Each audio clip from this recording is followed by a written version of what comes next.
यं ब्रह्मवेदान्तविदो वदन्ति परमं प्रधानं पुरुषं तथान्ये विश्वोद्गते कारुणिमीश्वरं वा तस्मै नमो विघ्नविनाशिनाय। नारायणं नमस्कृत्य नरं चैव नरोत्तमं देवीं सरस्वतीं व्यासं ततो जयमुदीरयेत्। सच्चिदानन्दरूपाय विश्वोत्पत्त्यादिहेतवे तापत्रयविनाशाय श्रीकृष्णाय वयं नमः। बोलो सच्चिदानंद भगवान की जय।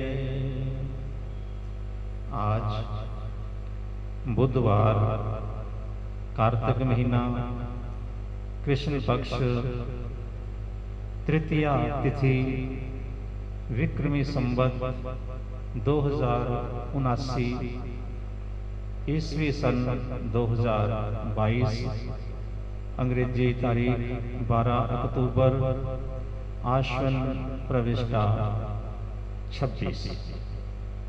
करवा चौथ का व्रत कल वीरवार 13 तारीख को होगा और रात को चंद्रमा के दर्शन 8:15 बजे के बाद होंगे।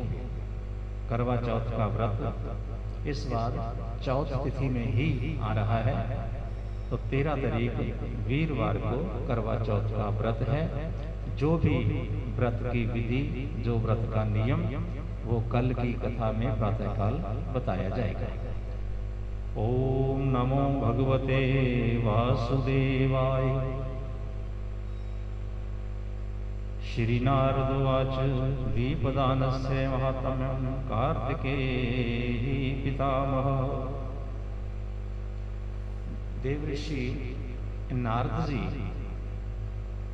भगवान ब्रह्मा जी से कार्तिक महीने के पावन पवित्र प्रसंग को सुन रहे हैं, क्योंकि एक बार का जिक्र है कि देवऋषि नारद ब्रह्मा जी के पास ब्रह्मलोक में पहुंचे और ब्रह्मलोक में जाकर के नारद जी ने क्या देखा कि स्वयं भगवान ब्रह्मा जी जो सृष्टि के कर्ता हैं वो ध्यान मग्न होकर बैठे हुए हैं।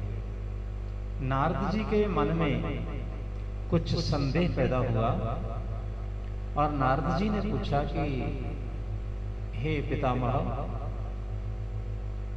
हम तो सभी आपको सृष्टि का कर्ता मानते हैं, आपको हम सबसे महान, सबसे बड़ा मानते हैं, लेकिन ये मैं देख रहा हूं कि आप भी और किसी का ध्यान कर रहे हैं। आप किसका ध्यान कर रहे हैं और उससे क्या लाभ है? देवऋषि नारद जी के वचन सुन करके ब्रह्मा जी ने नारद जी से नारायण भगवान की पूजा का विशेष रूप से वर्णन किया और कहा कि हे देवऋषि नारद, मुझे जो भी शक्तियां प्राप्त हुई हैं वो सब भगवान नारायण जी से ही प्राप्त हुई हैं और मैं उनका ध्यान करता हूं, मैं उनका सिमरन करता हूं, उनका चिंतन करता हूं। नारद जी महाराज ने पूछा कि जीवों के कल्याण के लिए आप उस प्रभु की पूजा, उस प्रभु की अर्चना वंदना, इसके बारे में बताएं। तो देवऋषि नारद जी के वचनों को सुनकर भगवान ब्रह्मा जी ने नारद को फिर कार्तिक महीने का महात्म, इसके विषय में सारा विस्तार पूर्वक समझाया। कार्तिक महीने का प्रसंग चल रहा है, कार्तिक महीने की पावन पवित्र कथा आई और कथा में महात्म में किस विधि से, किस नियम से हमें कार्तिक महीने का स्नान इत्यादि ये करना चाहिए, इसके विषय में कल की कथा में आया था कि भगवान जी की पूजा किस विधि से, किस नियम से करनी चाहिए, तुलसी का, शालग्राम जी का, इनका कल वर्णन आया कि भगवान शालग्राम जी की मूर्ति जहाँ से उत्पन्न होती है, जहाँ से निकलती है, गंडकी नदी से, जो आजकल नेपाल में है, वहाँ से ये मूर्ति भगवान जी की प्रकट होती, वहाँ से ये मूर्ति निकलती है भगवान शालग्राम जी की। और शालग्राम जी की मूर्ति की प्राणी को बिना सोच विचार के पूजा करने का विधान बताया। उसमें किसी विधि की भी जरूरत नहीं है। अन्य देवताओं की पूजा में, अन्य मूर्तियों की पूजा में हम नियम के अनुसार जो भी पूजा अर्चना है उसको करते हैं। स्नान करवाते हैं, स्नान के बाद पंचामृत स्नान करवाते हैं, फिर शुद्ध जल से स्नान करवाते हैं, जिसको हम लोग षोडशोपचार यानी कि 16 प्रकार से भगवान की पूजा कहा गया है, उसको करवाते हैं विद्वान लोग। कई भक्त लोग जिनको इसके विषय में जानकारी, वो स्वयं भी करते हैं, 16 प्रकार से भगवान का पूजन करते हैं। लेकिन और उनमें क्या है कि अलग अलग वस्तु अर्पण करने के अलग अलग नियम, अलग अलग उनके मंत्र हैं। भगवान जी को स्नान कराने का अलग से मंत्र है, पंचामृत से स्नान कराने का अलग मंत्र है। ऐसे ही तिल का, चावल, पुष्प, जो कुछ सब भगवान के अर्पण करते हैं, उनके अलग अलग शास्त्रों में, ग्रंथों में मंत्र बतलाए गए हैं। उन्हीं मंत्रों से हमें पूजन करना चाहिए। परंतु कई बार क्या होता है, जो पूजा करवाने वाला है ब्राह्मण, उसको स्वयं को भी पूर्ण मंत्रों का ज्ञान नहीं होता। सभी ब्राह्मण ऐसे नहीं है, विद्वान हैं बहुत सारे, लेकिन कुछ ऐसे होते हैं कि जिनको पूरे मंत्रों का ज्ञान नहीं होता, और या हमारे पास समय नहीं होता कि हम एक एक मंत्र बोल करके भगवान का पूजन कर सकें। तो उसके लिए हमारे ग्रंथों में, हमारे मनीषियों ने, विद्वानों ने यह बतलाया कि और कुछ नहीं हो सकता, मंत्र हम कोई नहीं उच्चारण कर सकते, लंबा विधान नहीं संपन्न कर सकते, तो उसके लिए क्या, समर्प्यामि। समर्प्यामि का मतलब होता है कि हम ये भगवान के अर्पण कर रहे हैं। किस लिए कर रहे हैं? जैसे स्नानियम जलम समर्प्यामि, ये भगवान को स्नान करने के लिए मैं जल समर्पित कर रहा हूं। तो ऐसा ही बोलते हुए भगवान जी को स्नान करवाना, भगवान जी को वस्त्र मौलिका देना, और भगवान जी को तिलक, अक्षत, पुष्प, चंदन, ये सारा कुछ समर्प्यामि कह करके हम ये करा सकते हैं, चढ़ा सकते हैं भगवान के, तब भी हमारी पूजा संपन्न हो जाती है। लेकिन शालग्राम भगवान की मूर्ति में एक विशेषता ये है, कोई मंत्र भी ना आता हो, कोई विधि भी ना आती हो, फिर भी हम भगवान का पूजन करते हैं, तो भी भगवान शालग्राम हमारे ऊपर नारायण प्रसन्न हो जाते हैं। तुलसी चढ़ा दो, तुलसी के बीज चढ़ा दो, तुलसी के पत्ते चढ़ा दो, जल चढ़ा दो, पंचामृत चढ़ा दो, कोई भी चीज बिना मंत्र के, बिना विधि के अगर हम चढ़ा सकते हैं, तो वो कौन है? वो भगवान शालग्राम जी हैं। और शालग्राम जी की मूर्ति वो कभी दूषित नहीं होती। जैसे मैंने कल की कथा में बताया था कि चाहे टूटी हुई हो, खंडित हो, कुछ भी हो, बाकी जितनी मूर्तियां खंडित हो जाए वो पूजा के लायक नहीं रहती, लेकिन ये भगवान शालग्राम जी की मूर्ति खंडित भी हो जाए, उसका थोड़ा सा हमें हिस्सा भी मिल जाए, उसका भी हम पूजन करें तो उसका पूर्ण फल प्राप्त होता है। पूजन में, मंत्र में और तीर्थ में, गुरु में, ग्रंथों ने लिखा है कि जैसा हम भाव लेकर के जाते हैं वैसा हमें फल मिलता है। गुरु के ऊपर जैसा हमारा निश्चय है, गुरु के ऊपर जैसा हमारा विश्वास है, और उस गुरु से हमें वैसा ही लाभ होगा। जैसे माता शबरी के बारे में हम सभी लोग जानते हैं कि गुरु जी ने कह दिया कि जाओ तुम्हें भगवान जी के दर्शन हो जाएंगे, तो गुरु के वचनों के ऊपर मां शबरी को अटूट विश्वास था और उनको भगवान जी के दर्शन हुए। तो ऐसे ही हम तीर्थ में जाते हैं, तीर्थ में जाकर के अगर तो हम वहाँ के दोषों को देखने लगे कि यहाँ पे ये शुद्धि नहीं है, यहाँ पे ये कुछ पड़ा हुआ है, यहाँ पे ऐसा ऐसा हो रहा है, उस चीज को कदापि अपने मन में नहीं लाना चाहिए। अच्छा सुंदर स्थान देख करके और अपने मन के भाव से हमें भगवान का वहाँ पे चिंतन करते हुए तीर्थ में स्नान या दान, हमने जो कुछ करना है वो कर लेना चाहिए। वहाँ के वातावरण को हमें देखने की जरूरत नहीं है। हमारी जो भावना है वो पवित्र है, हमारी भावना सात्विक है, हमारी भावना उसके प्रति दृढ़ है, तो हमें फल की लाजमी प्राप्ति होगी। अगर हम वहां पे जाकर के नुक्ताचीनी करेंगे, ये तीर्थ के ऊपर है, ऐसी गंदगी है, ऐसा है, वैसा है, तो उससे क्या तीर्थ के प्रति हमारा जो भाव है, जो हमारी श्रद्धा है वो कम हो जाएगी। जैसे श्रद्धा कम हो जाएगी तैसे हमें फल की प्राप्ति नहीं होगी। गुरु के ऊपर विश्वास होना चाहिए, तीर्थ के ऊपर श्रद्धा होनी चाहिए, मंत्र के ऊपर कि ये देवता का जो हम मंत्र बोल रहे हैं, देवता की हम जो पूजा कर रहे हैं, इसका फल हमें लाजमी ही मिलेगा। कोई दुनिया की ऐसी ताकत नहीं है कि जो हमें इस मंत्र का फल प्राप्त होने में बाधा पैदा कर सके। कोई ऐसी दुनिया की शक्ति नहीं है जो हमें भगवान की पूजा का फल ना मिलने दे, यानी कि भगवान की पूजा के फल को वो रोक नहीं सकते। तो इसलिए शालग्राम जी की जो पूजा भावना के साथ करनी चाहिए, श्रद्धा के साथ करनी चाहिए। शालग्राम भगवान जी की मूर्ति के विषय में अनेकों ग्रंथों में हमें बहुत सारे उल्लेख मिलते हैं कि जब हम भगवान शालग्राम जी की मूर्ति को देखते हैं ना, तो उनके ऊपर एक चक्र बने हुए होते हैं, और वो जो चक्र बने हुए होते हैं ना, वो साधारण चक्र नहीं है, वो साधारण वस्तु नहीं है, और उससे मूर्ति खंडित भी नहीं होती। तो उसके विषय में क्या कहा है कि जिस मूर्ति के ऊपर एक चक्र बना हो, अंकित हो, उसको कहते हैं सुदर्शन। दो चक्र जिस मूर्ति के ऊपर बने हों तो उसको नारायण। जिस मूर्ति के ऊपर 3 चक्र बने हुए हों उसको अच्युत भगवान कहते हैं, और जिसके ऊपर 4 चक्र बने हुए हों मूर्ति के, शालग्राम जी के, तो उसको जनार्दन भगवान कहते हैं।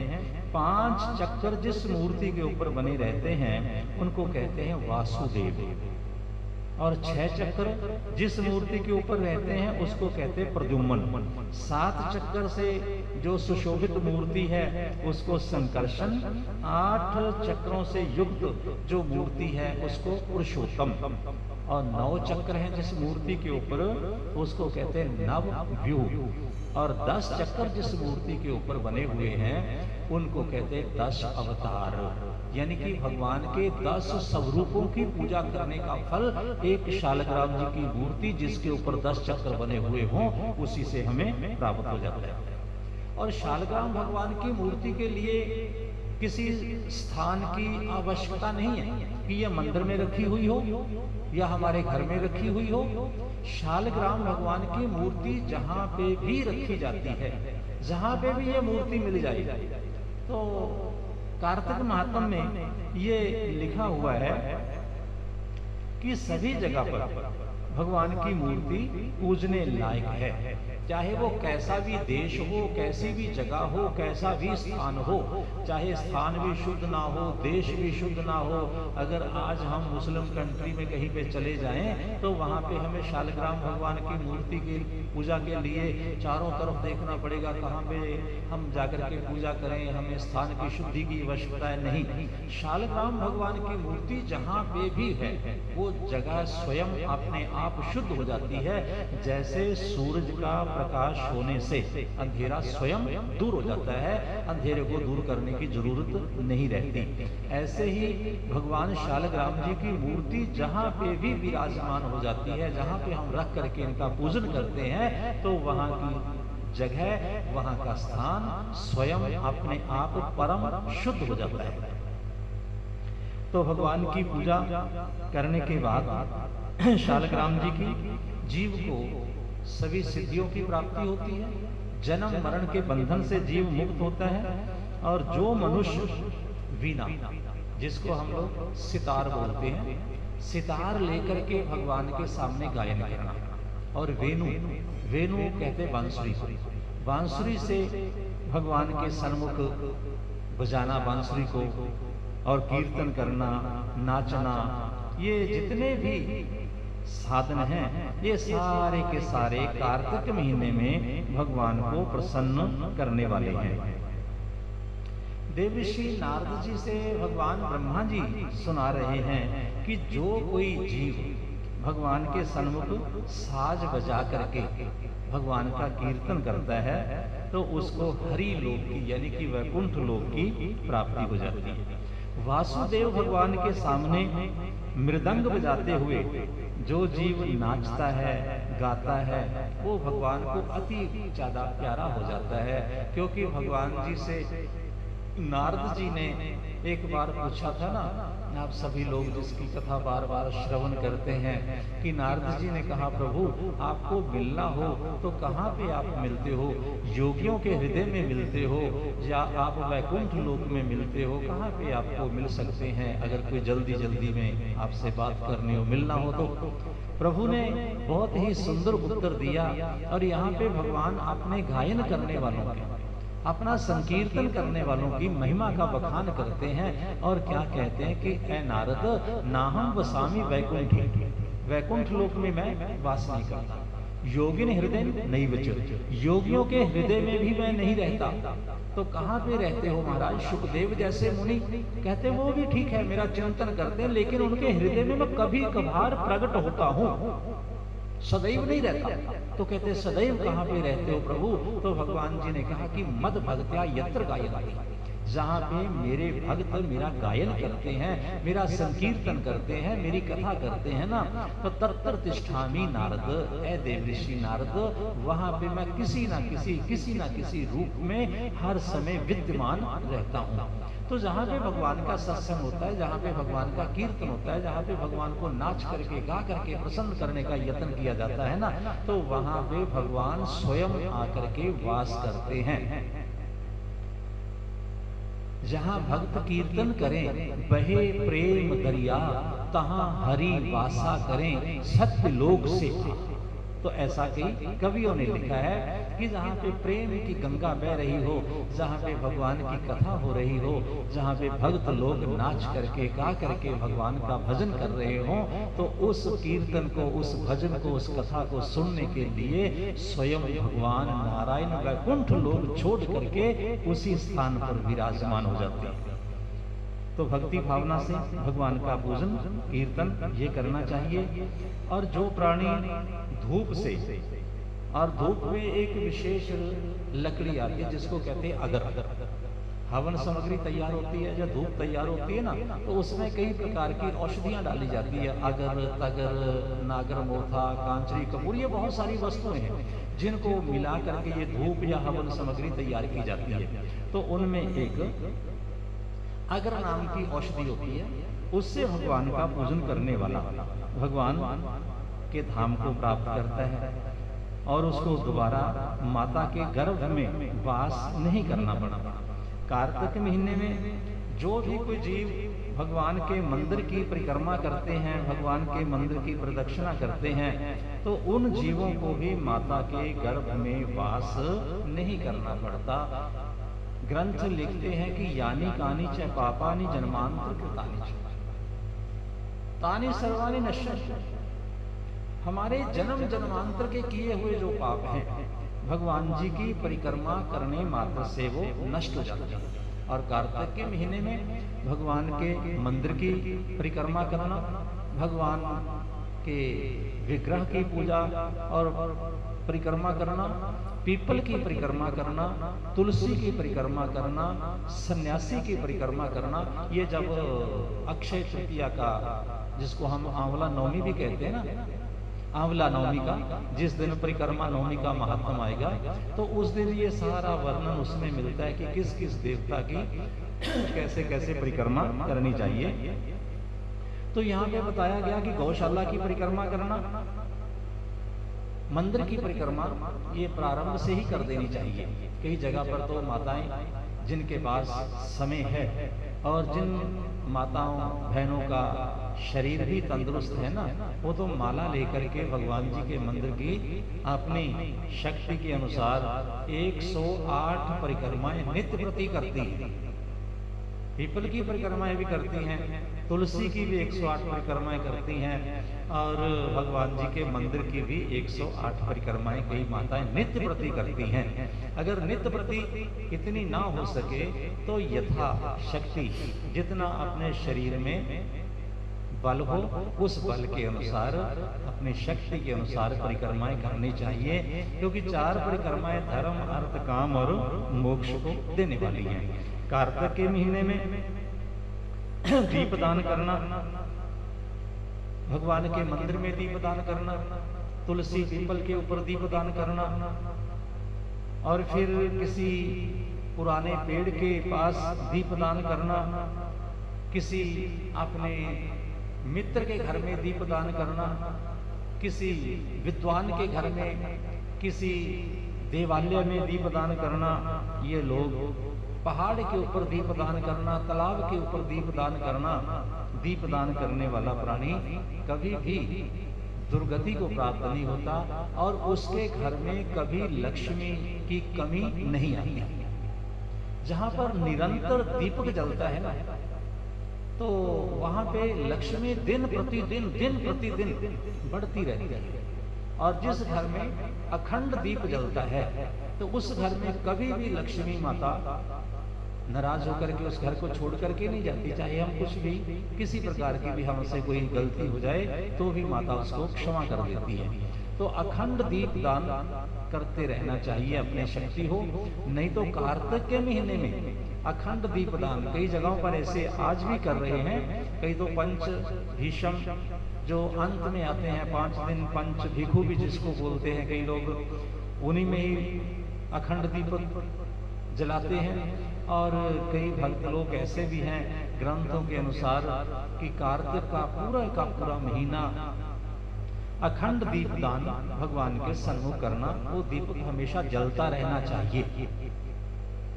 और उस दीपक में जैसे जैसे हम घी या तेल जैसे भी डालते हैं तो वैसे वैसे हमारे घर के पाप, संताप, दरिद्रता और हमारे रोग, ये सभी चीजें जल करके राख हो जाती है और हमें ज्ञान की प्राप्ति होती है। लक्ष्मी माता की कृपा सदैव बनी रहती है, उस घर में कभी दरिद्रता नहीं आती।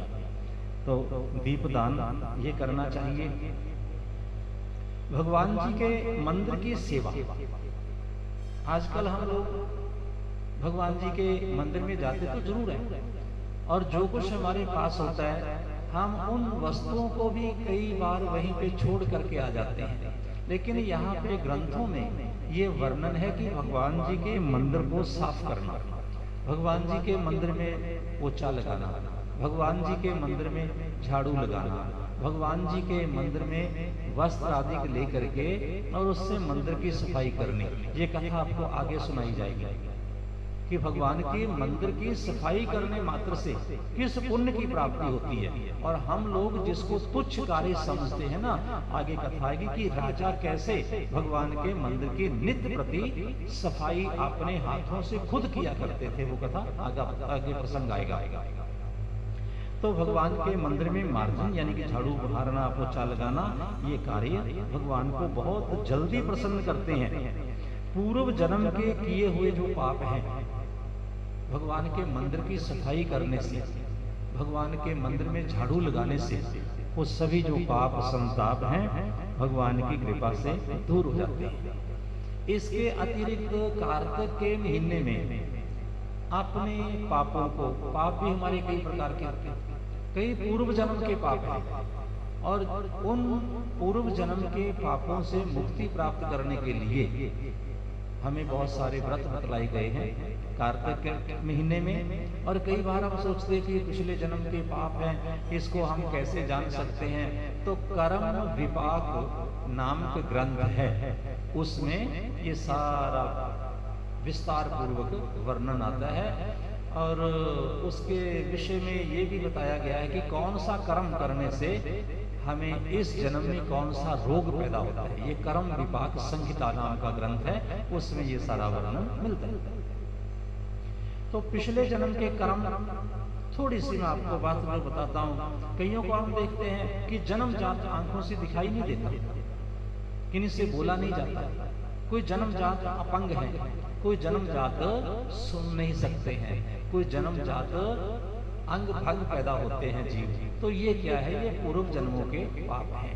और कईयों को कोढ़ आदि का रोग है, या ऐसे कई रोग होते हैं जिनका कोई उपचार नहीं होता।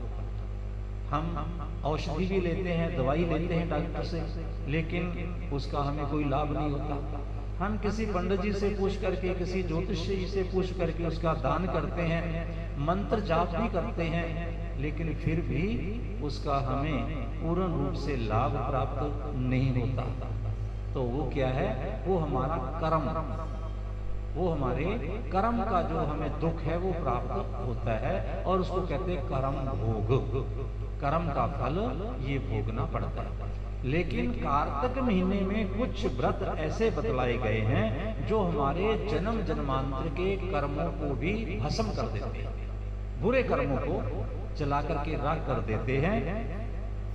और उन व्रतों के बारे में पाद कृच्छ व्रत, केवल रात में एक समय भोजन करना, अथवा बिना पकाया हुआ भोजन, जैसे कोई फल वगैरह है या ऐसी कोई वस्तु है जिसको हम खा सकें, और उसका सेवन करने से और व्रत करने से 1 महीना वो पूर्व जन्म के पाप नष्ट होते हैं।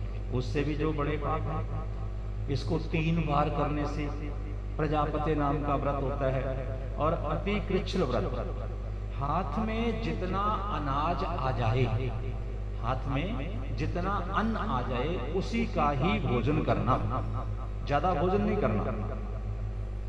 और 3 दिन तक केवल सायंकाल को भोजन करना, ये अपने पूर्व जन्म के पापों को नाश करने वाला है। और इसके अतिरिक्त सायंकाल में और प्रातःकाल में, प्रातःकाल में 26 ग्रास भोजन करना, और सायंकाल को 22 ग्रास भोजन करना, या दोनों समय 24-24 ग्रास भोजन करना। 3 दिन तक बिना भोजन किए हुए, बिना अन्न के, सिर्फ जल के ऊपर उपवास करना। तो ऐसे जो आपने व्रत हैं, ये पूर्व जन्म के किए हुए हमारे जो भी कर्म हैं उनको नष्ट करते हैं, जो पाप कर्म है। और इनके करने से पहले हमें शरीर की शुद्धि के लिए क्या करना चाहिए? पंचगव्य, उसका चरणामृत लेना चाहिए। और पंचगव्य से ही हमें अन्य जो भगवान की पूजा सामग्री है, और उसको पंचगव्य को उसके साथ में रखना चाहिए, और पंचगव्य से भगवान का पूजन और अपने शरीर की शुद्धि का ये सरल उपाय करना चाहिए। तो इस विधि से कार्तिक महीने में पूर्व जन्म के जो किए हुए पाप हैं उनको भी हम धो सकते हैं।